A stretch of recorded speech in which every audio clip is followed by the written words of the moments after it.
The objective today is to use variables in a program to store numeric values. So this lesson gets into the basic mechanics of working with variables in programs. The lesson shows you how to create and assign values to variables and navigates through a series of common misconceptions about variables and how they work. Along the way, the lesson tries to build up your mental model of how computers and programs work, which is essential for being able to reason about programs. So I'm sure you've seen this word before. What is a variable? And a nice follow-up here, what is a value? So developing a good mental model for how variables work in computer programs is absolutely essential for long-term success as a programmer. However, because most students have had years worth of math classes before taking this course, there are two major misconceptions that early students often have about variables. The equal sign in programming is an instruction to store a value in memory, not a statement of equality. So variables in computer programming are just named pieces of memory, not unknowns in an equation or symbols for undetermined values. So like I always say, you don't have to be good at math to be a good programmer. So your think, rate, share on this slide is see if you can answer this without going back to the previous slide. And what is the difference between programming and math when it comes to values and variables?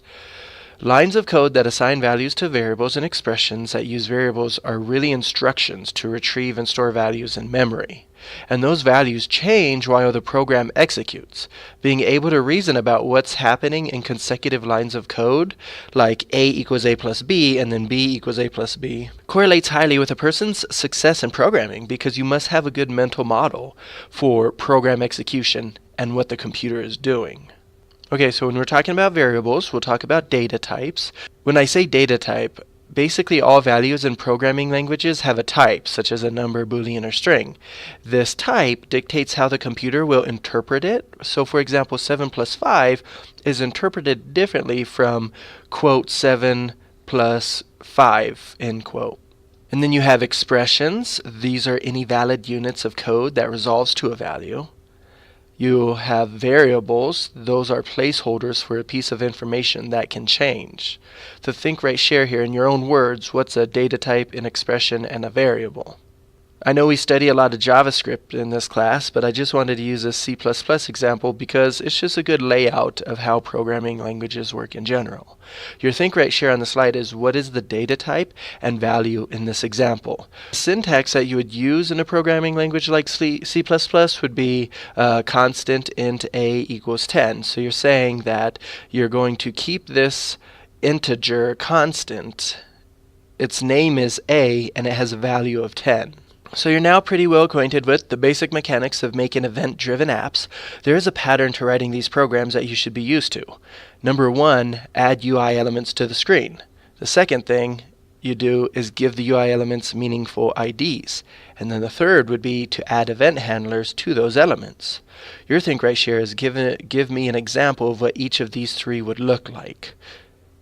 And as a check for understanding here, this is sort of what I'm looking for. A UI element could be a button or a slider. Give the UI meaningful IDs would look something like play button. And then the third thing is add event handlers to those elements. So that would be something like when click or when swipe, then something else happens. And bonus points here if you could tell me what programming language this is. So remember, this structure allows you an amount of creativity and self-expression. There's a whole bunch of things that we can't do in our apps yet. The next step is to learn how to control the computer's memory to remember things while the program is running. Most apps keep track of some information that changes and updates as you use the app. So for example, a simple game can keep track of your score and the number of lives you have left as you play. So prediction, think, write, share, where do you think the app stores your data? I'll give you a little hint here, locally or remotely. So note that keeping track of data while a program is running is different from remembering things in the long term across multiple uses of the apps, things like storing the all-time high score or remembering your user profile. Most programs need to use memory for even basic processing tasks. AppLab already keeps track of a lot of things for you in memory without you doing anything, like the position and styling of elements on the screen, especially if they are moving around. But you will want to write programs that keep track of data that's not built into the programming environment. But you will want to write programs that keep track of data that's not built into the programming environment. These apps use and control the computer's memory to do this, and learning how to use memory in programs is a powerful skill to have. Think right, share. So was your prediction correct? Because the answer is yes in both. So I'll wrap up this lesson by saying we want 4 things to happen in the next lesson. Number 1, moving memory around. Get your hands dirty with some basic mechanics and properties of working with variables. Number 2, basic mechanics. To keep things simple, we're going to complete some bare bones examples so you get the basic ideas behind creating and using memory through variables. We'll primarily just be displaying text in the console rather than enhancing an app for now. The third thing we want to happen in the next lesson is we want to establish a good mental model for working with variables. We all want to make cool apps, but having a good mental model before you get in too deep will allow you to go further and faster later on. And the fourth and final thing, getting past misconceptions. Understanding the typical pitfalls of learning variables for the first time, combined with establishing a good mental model, will make working with memory and variables in the future much easier. So here's a video you could watch if you want supplemental input on variables.